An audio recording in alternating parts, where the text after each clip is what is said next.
পরে তালগোল পেকে গেল এমন যে সংস্কার তো হলোই না, বরং দুই দলের দুই শীর্ষ নেতা বা নেত্রী চরম ক্ষমতার অধিকারী হলো, যেটা 111 এর আগেও ছিল।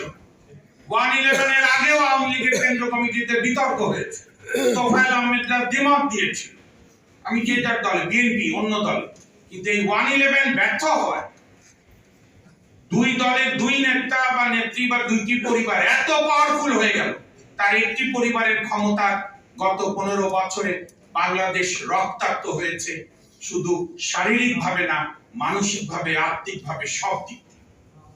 দেখেন, গণ অধিকার পরিষদের ভ্রাতৃপ্রতিম সংগঠন আইনজীবী অধিকার পরিষদ, আমার মনে আছে আমরা ডাকসু ভিপি বলতে দুজনকে বুঝতাম।